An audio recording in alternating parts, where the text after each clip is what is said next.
कुछ दिन पहले हमने नेपाल चाइना रेलवे के बारे में रिपोर्ट दी थी और काफी सारे लोगों ने कहा कि नेपाल और इंडिया का भी रेलवे लाइन बन रहा है, उसके बारे में रिपोर्ट बनाया जाए। तो आज हम आपके साथ शेयर करने वाले हैं नेपाल और इंडिया का एक नया रेलवे लाइन चलने वाला है जो कि रक्सौल से लेके काठमांडू तक आएगा और ये लाइन काफी जबरदस्त होगी, जिससे नेपाल और इंडिया को काफी ज्यादा फायदा भी होगा और जो पब्लिक डीलिंग है, जो पब्लिक रिलेशन है, वो भी काफी बेहतर होंगे। ट्रेड में काफी आसानी होगी। जो कि ट्रक 2-3 दिन में जाते थे, वो ट्रेन के जरिए सिर्फ 1 या 1.5 दिन के अंदर सामान पहुंच सकता है। इसीलिए आज हम बात करने वाले हैं और आपके साथ शेयर करने वाले हैं नेपाल और इंडिया का रेलवे लाइन को एक नया रेलवे लाइन बनने जा रहा है। इससे इंडिया को क्या फायदा होगा और नेपाल को क्या फायदा होगा। तो चलिए आज की रिपोर्ट को करते शुरू और आपको बताते हैं इस नए रेलवे लाइन के बारे में।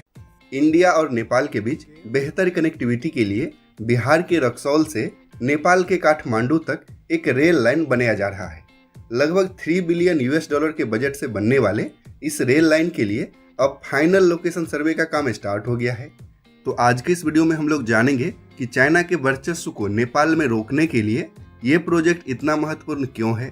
इसके अलावा इस सर्वे में अभी कितना टाइम और लगेगा, कब इसका कंस्ट्रक्शन स्टार्ट होगा और कब तक ये रेल लाइन बनकर कंप्लीट होगा। तो वीडियो को लास्ट तक जरूर देखना और अगर पहली बार हमारा वीडियो देख रहे हैं तो इस चैनल को भी जरूर सब्सक्राइब कर लेना। तो दोस्तों, ये है हमारा प्यारा भारत और हमारे देश के नॉर्थ में एक छोटा सा देश है नेपाल।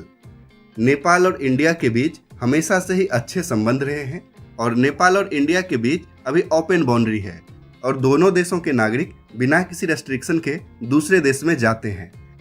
दोस्तों, नेपाल एक लैंड लॉक्ड कंट्री है, जिस कारण नेपाल से इंपोर्ट या एक्सपोर्ट इंडिया के रास्ते ही होता है।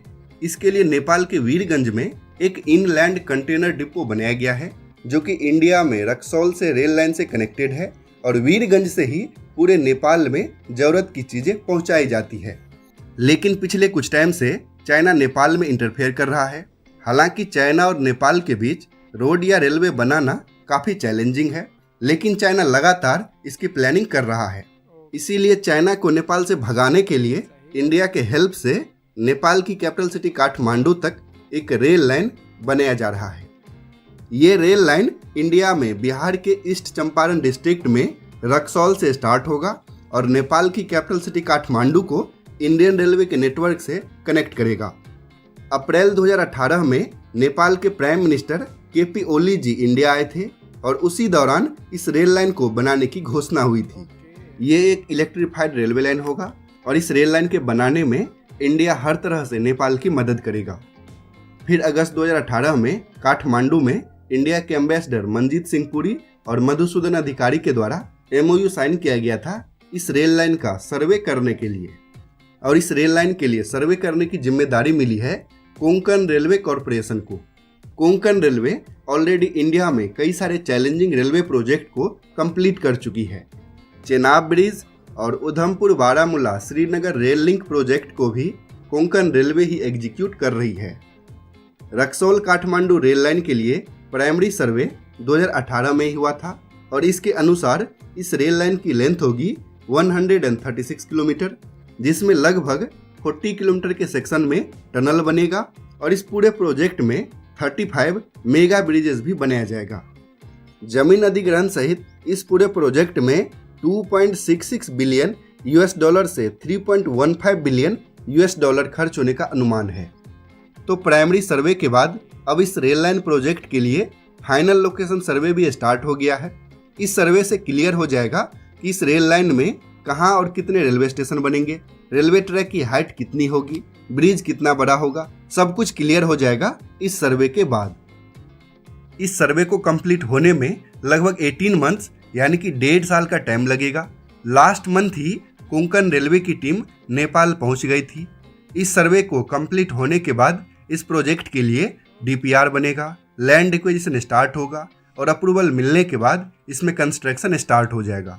यानी कि कम से कम 5 साल का और टाइम लगेगा इस रेल लाइन को बनने में। ये रेल लाइन पहाड़ी एरिया से क्रॉस करेगा और लगभग 35 किलोमीटर के सेक्शन में टनल बनाया जाएगा। इसीलिए इसका कंस्ट्रक्शन करना भी काफी चैलेंजिंग होगा। लेकिन चाहे जो भी हो, हर हाल में और जल्द ही इस रेल लाइन को बनाना होगा, क्योंकि अक्टूबर 2019 में चाइना के प्रेसिडेंट शी जिनपिंग के नेपाल विजिट के बाद चाइना भी काठमांडू तक रेल लाइन बनाने की प्लानिंग कर रहा है। और अगर चाइना काठमांडू तक हमसे पहले ही रेल लाइन बना लेता है तो हमारे लिए काफ़ी चैलेंजिंग हो जाएगा चाइना को काउंटर करना।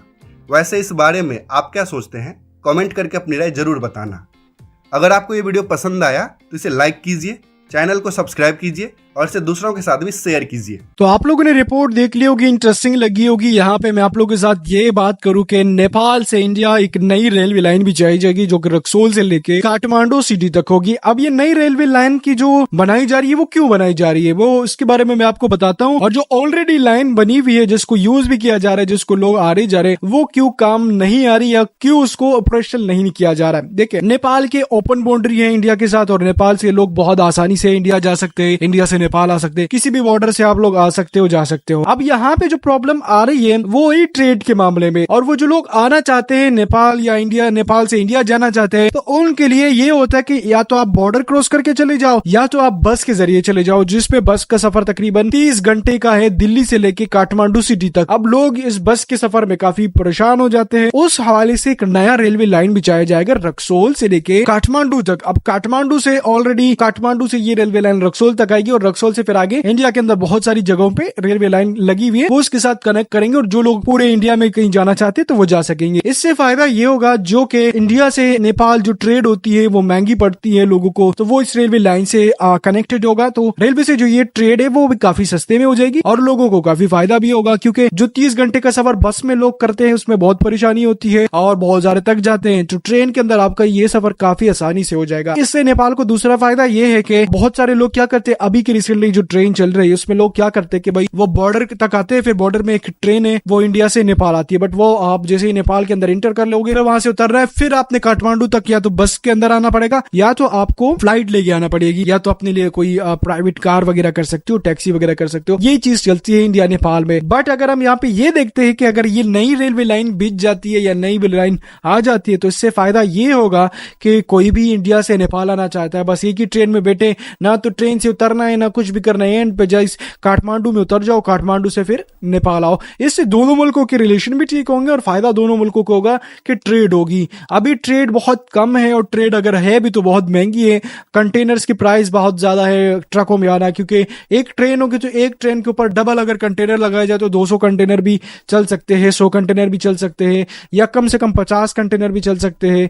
सही है, तो ये चीज है। अगर 25 बोगियां लगी हुई है, 25 बोगियों के अंदर अगर 2 कंटेनर है और उसको मल्टीप्लाई करें तो आप समझ 100 के करीबन ये आपके एक ही ट्रेन के अंदर आपका 100 के करीब आप कंटेनर ले जा सकते हो। वहीं पे आपको ये सस्ता पड़ेगा, वहीं पे अगर आप ट्रक में लेके जाओगे तो वो आपको महंगा पड़ेगा।